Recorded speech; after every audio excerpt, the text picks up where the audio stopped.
Bismillah, walhamdulillah, wassalatu wassalamu ala rasulillah. Assalamu alaikum wa rahmatullahi wa barakatuh, everyone, and welcome back to another ASI Q&A session with Shaykh Akram Nadwi on every Thursday, 6 p.m. BST. Without further ado, let's begin. Sheikh, we have one private question that's come in. There was recently an incident with a family member who there is a land dispute with in Pakistan. The uncles started behaving very badly towards the grandmother. One uncle hit the grandmother because of this land dispute.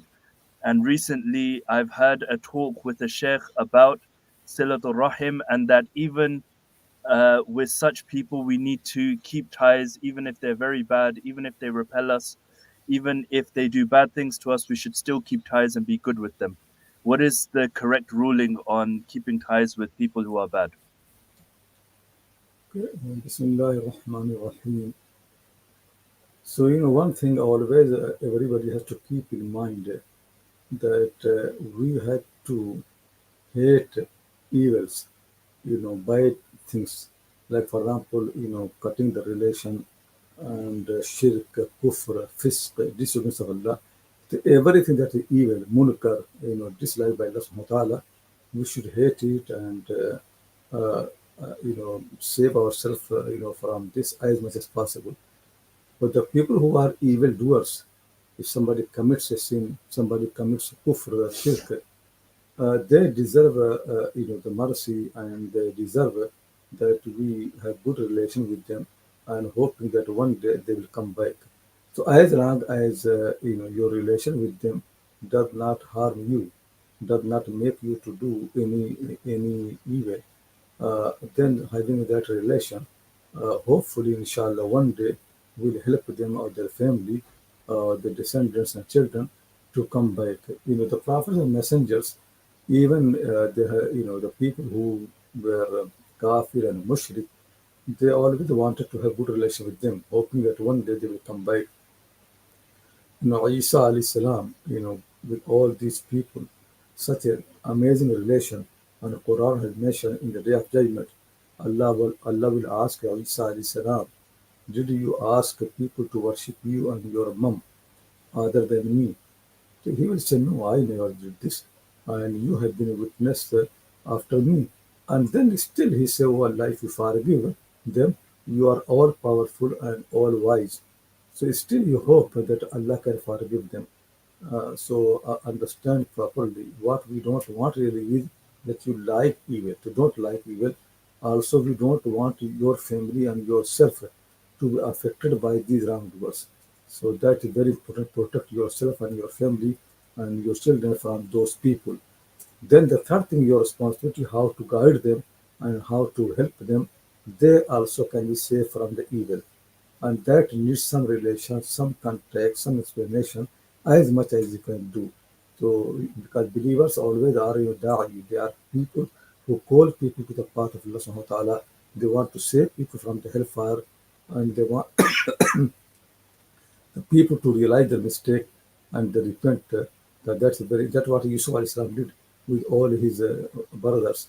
They actually wanted to kill him. Actually, they really killed him, and but still he hoped for their forgiveness. And when they came to him, he forgave them. Jazakallah khairan, Sheikh. The next question, we'll move on to the questions in the question box now. If you have any questions for the Sheikh, please post them in the question box, and inshallah, I'll get round to asking them. So the next question is by Fariha, who starts with, I always intend to do good deeds only to please Allah, but sometimes I get this thought out of nowhere that I might get a good name from doing this good deed, or somebody might be impressed by me. Initially, my intention is pure and clean, but sometimes whilst doing it, I get thoughts like this. How shall I tackle that? And will my rewards be wasted if I don't control my intentions? No, alhamdulillah, actually, the way you're doing it is very, very good. That's very first thing is initial intention should be pure and good for the sake of Allah. But the shaitan never loses the hope. So he think that maybe in the midway or somewhere he can misguide you.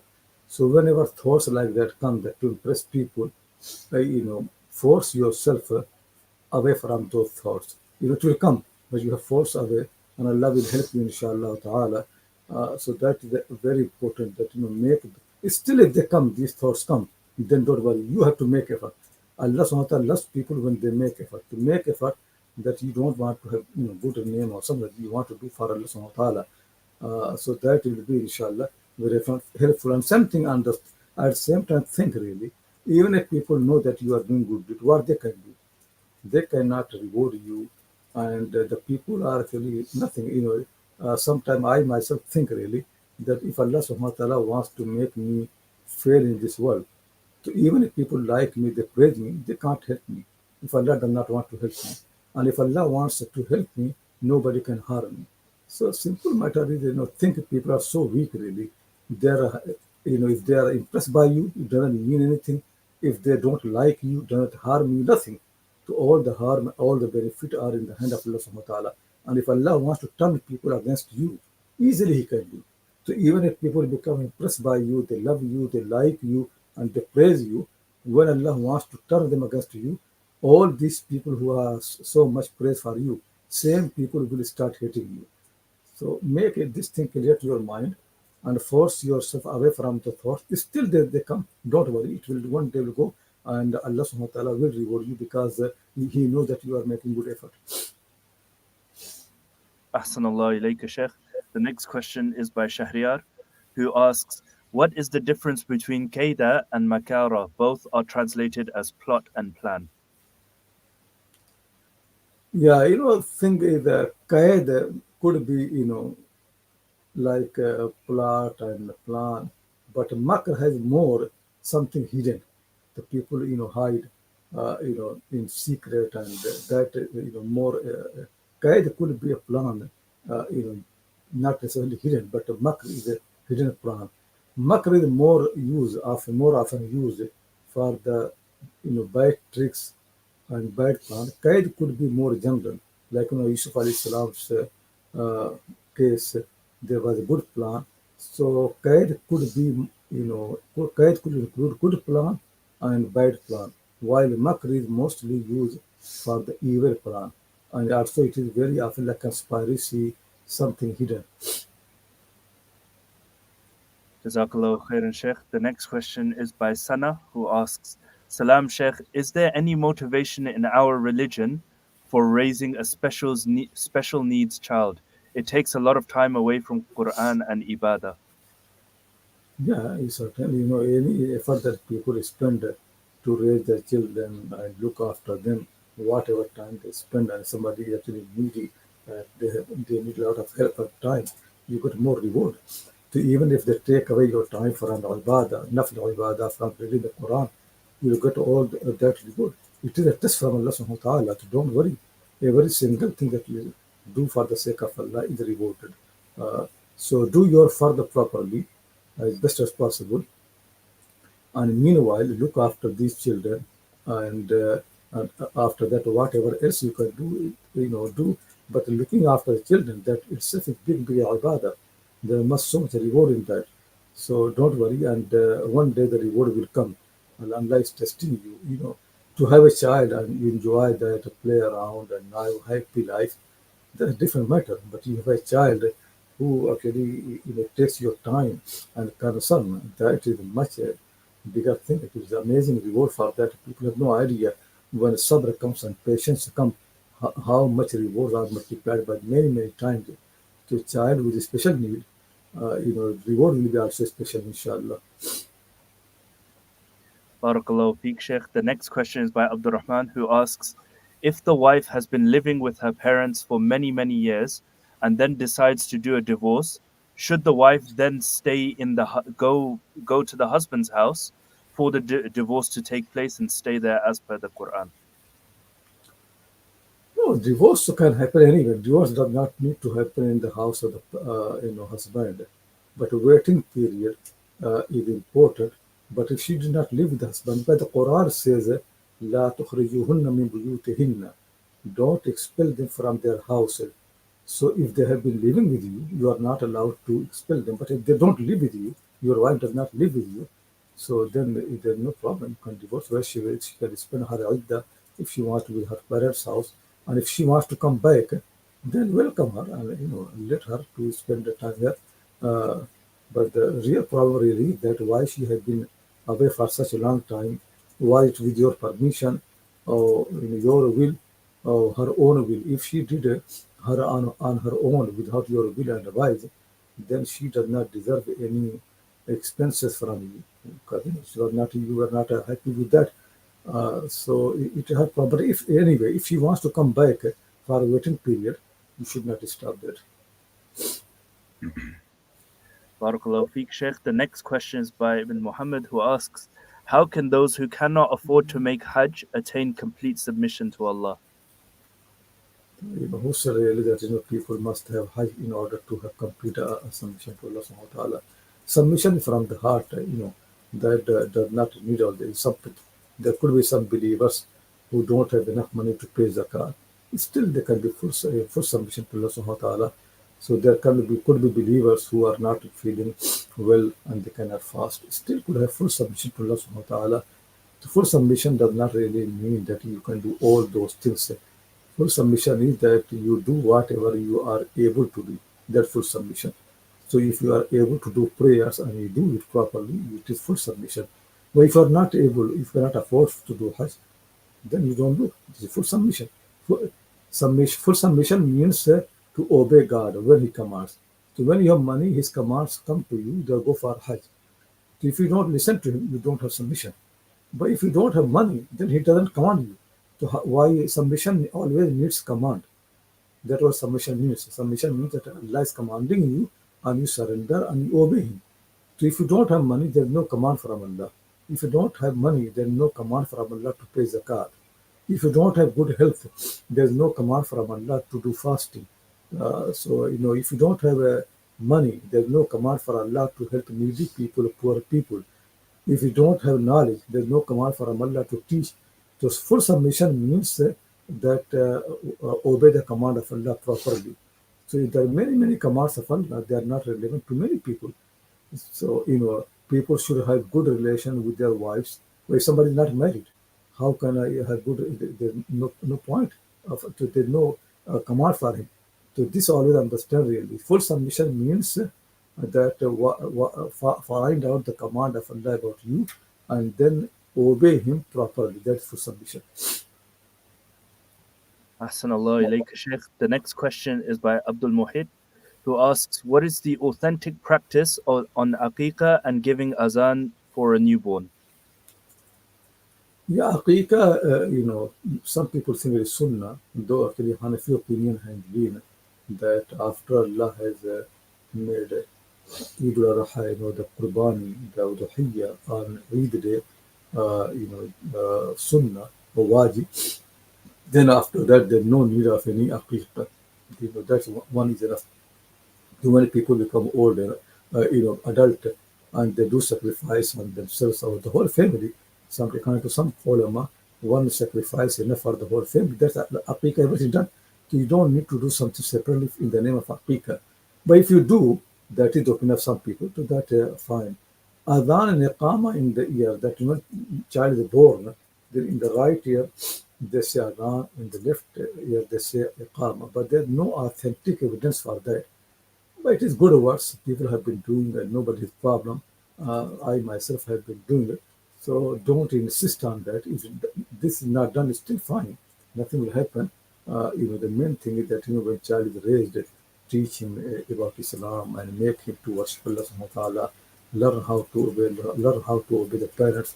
So good things you need to teach. But many of these things they don't have strong evidence in Islam. So anyway, summary is Aqiqah now is no more Sunnah. If people do up to them, if they don't do, nothing will happen. What they need to do is Udhiyya, sacrifice when the Eid al-Adha is coming on the 10th of Dhul-Hijjah, 10th, 11th, 12th, and according to some ulama, even 13th. So these few days, anytime you can sacrifice one animal, and according to many ulama, one animal is enough for the whole family, one sheep, one cow, one goat, or something like that. Barakallahu feek, Sheikh. The next question is by Abdurrahman, who asks, After the death of the Prophet Muhammad sallallahu alaihi wasallam, were there any offensive wars undertaken by Muslims? Was it allowed to initiate wars for Muslims at that time? These terms are really offensive and all those things, aggressive, whatever. These are modern terms, the modern people have made terms. The way in Islam has been that war is several types. One war is that somebody attacks you and then you defend yourself. Like, Meccan people, they came attack the Prophet Sallallahu Alaihi Wasallam and he defended himself. Sometimes the war can be there are people who are oppressed somewhere and you want to go and help them. So that also is the duty of the believers. So they don't want to attack you, unbelievers, but they are causing problem for other weak people. So then you have to save them and help them. That Quran made obligatory. Another way could be that there are rulers who don't allow their people to understand Allah's message and to follow it. Yeah, they actually are against understanding or something like that. Then if you have power to save those people, to help them, so you can attack them, you can bring the Islam to those people. So this is what happened is that when the Prophet Sallallahu Alaihi Wasallam passed away, then after that, in the beginning there was a Hurub Ridda in Arabs who left Islam, apostasy came in Islam, then they fought those people. And then after that, Abu Bakr Siddiq radiallahu anhu initiated a war in Iraq and in Syria. In the time of Umar radiallahu anhu, many of those countries had been conquered, and Muslims went even up to Egypt, Palestine, Persia, and then in Uthman's time they even conquered, Azerbaijan, Armenia, and many Central Asian countries. Even some reports say, he also, invaded Afghanistan or whatever. So this happened because you want to help people to understand Islam, and it's a duty that Islam must be introduced everywhere. Like for example, Western power, European powers, they did so many wars in order to introduce democracy in the world. So they say, no, there is no democracy. These people are suffering. We have to help them. How to bring democracy there? Islam is more important than democracy. So if people don't know Allah's message and they're going to hellfire, so if there are people who can help them to understand, so they should do. And that happened in Islam anyway, the deal was. So these terms, offensive, defensive, they're very often modern term really. Islamic way is that the war are either to defend yourself or to help weak people or to help people to understand the message of Allah subhanahu wa ta'ala. Barakallahu feek, Sheikh. The next question is by Aisha, who asks, Salam, dear Sheikh. If the sa'i is to emulate Hajj running between the two mountains, why do women not run during the sa'i? We allow women to run on the road for health if needed, so why not for sa'i? The rulings of Islam has been made easier for the women. That's the main thing really is that because women have got so much difficulties and they do all sacrifice their mothers and they raise the children. Sometimes they're pregnant and all those things. So that whole purpose, running is not a big thing. That and so just in between those things, just to make it easier for the women. This thing that it is just first step of Hajj, that's not necessarily. I explained this so many times really. The real purpose of the Sa'i is because Ibrahim alayhi salam, when he took his son to slaughter him in the name of Allah subhanahu wa ta'ala, sacrifice, so his house was the opposite of Safa. So he climbed to Safa, and then from there he took Ismail to Marwa. They walked, and in the Marwa he wanted to sacrifice him. So Allah subhanahu wa ta'ala loved this so much that he made among the rituals of the Hajj. So it also happened that in the same place was used by his mother Hajar to find the water. But find the water is not a big thing that Allah subhanahu wa ta'ala makes part of the Hajj. There are so many women that struggle in the world to find the water for their children or food. That does not become sunnah. But what Ibrahim has done to take his son to sacrifice because he has seen a dream from Allah subhanahu wa ta'ala. And that sacrifice was something where whole family shared because Ismail has to accept it. He said, oh my father, do what you have been commanded. The father is going to sacrifice with his own hand, and the mother has to accept it. So Hajar is also, the whole family is involved in this sacrifice. This sacrifice is called in Islam as submission. Falamma aslama. That is real submission. So that's why running, between Safa and Marwa became so important because it reminds us the real Islam, submission of Ibrahim to the command of Allah subhanahu wa ta'ala. That is the biggest test for Ibrahim and also his wife Hajar, and they passed that test. So, it is not that women actually, by running, they get something more. It is just when Allah subhanahu wa ta'ala makes concession, Allah loves people when they accept his rukhsa, his concession.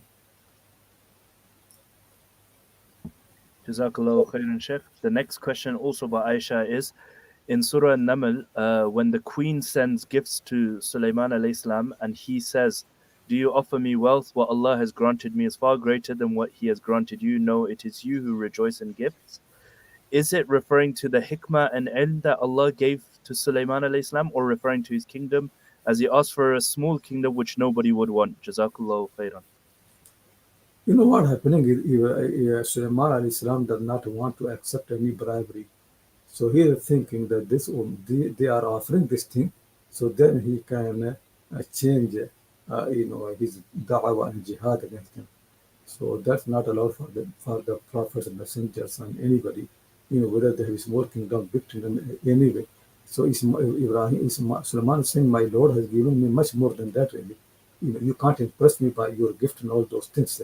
And we want to help people to worship their Lord and to understand. If you don't surrender, then we have to wage war because we want to save your people from your way of life and make them to understand Allah's message, all those things. So Alhamdulillah, because of Suleiman's pure intention and his being firm on this, did not accept any worldly gift. The queen was guided and she became Muslim. She said, Aslamtu ma'a Sulaiman lillahi rabbil alameen. I accepted Islam with Sulaiman. I did full submission to Allah, the Lord of all the people. So she accepted Islam. So that was the amazing thing. Many are very often people become impressed by the gift. It is bribery, and then after that their behavior changes. What is the right to do? They don't do right thing because somehow they are corrupted by the gifts and by the bribery. So nobody could corrupt Sulaiman alayhi salam.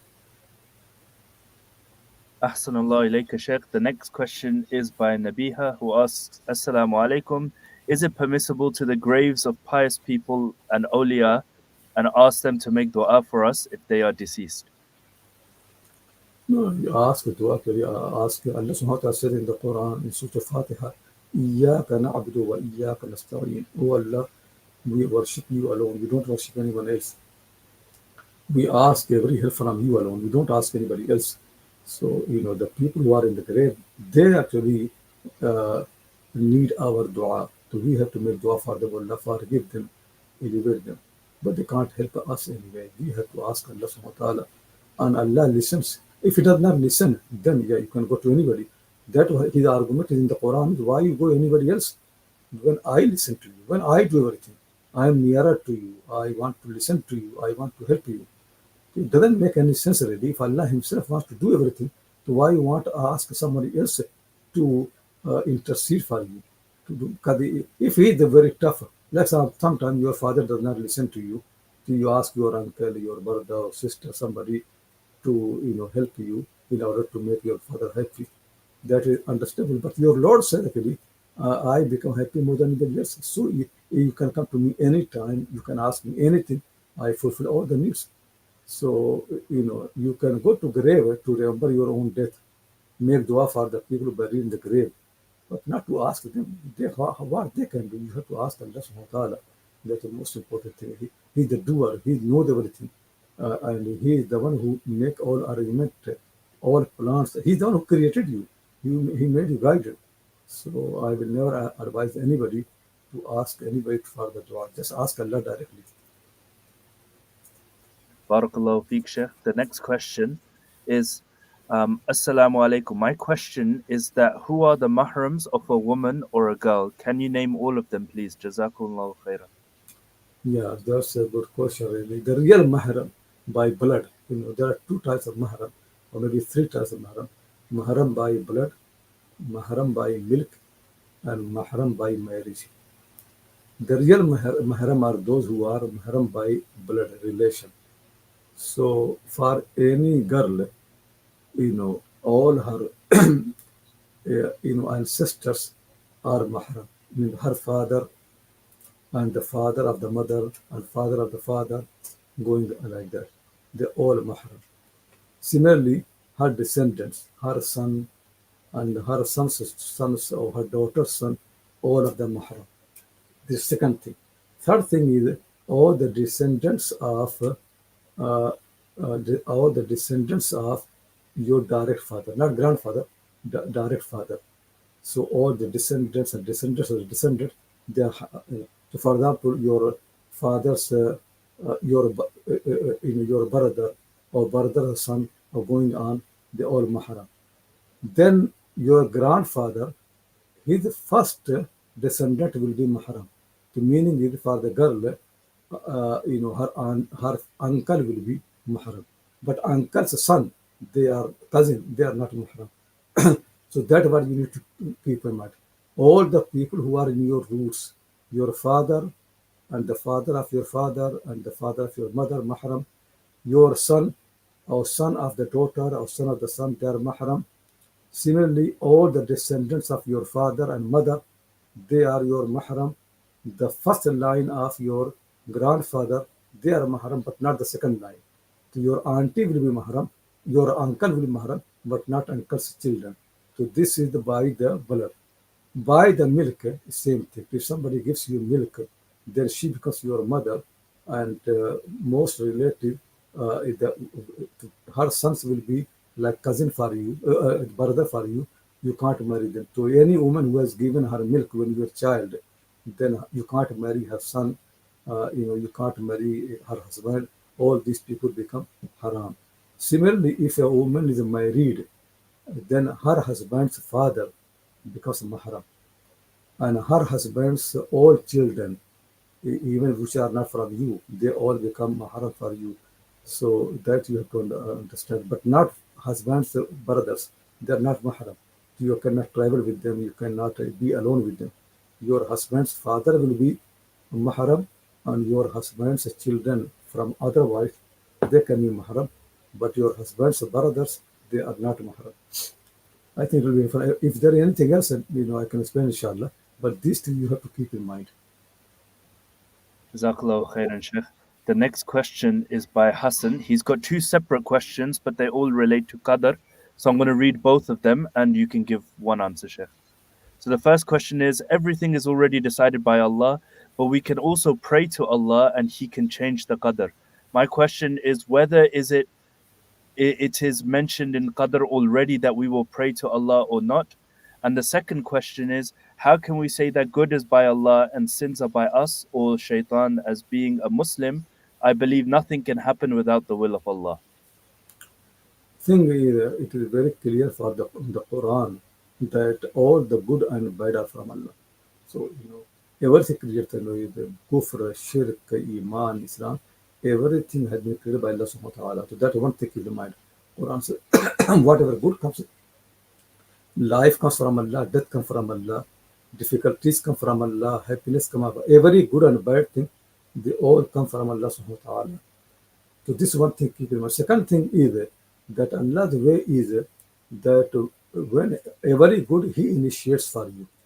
So whenever you have good, we don't deserve good. So we have to refer to Allah that you have good health, say thanks to Allah subhanahu wa ta'ala. You have got good parents, anything good, refer to Allah because He has done mercy. Whenever you have done something bad, do it from Allah, but it is caused by some of your actions. Sometimes you know, sometimes you don't know. That's why the best thing is that whenever you do a sin or something like that, that relate it to yourself. That oh Allah, I did this, forgive me. Oh Allah, Shaitan caused me to this, and forgive me. So for the evil things, the right manner is to relate yourself or relate to the cause that not Allah. Worldly cause, like people have caused me to do this sin, or Shaitan has caused me to remember Allah subhanahu wa ta'ala. And the thing is, everything done by Allah subhanahu wa ta'ala, but we don't know really. So what we have to do is we have to obey Allah's command. Allah's command is ask Him.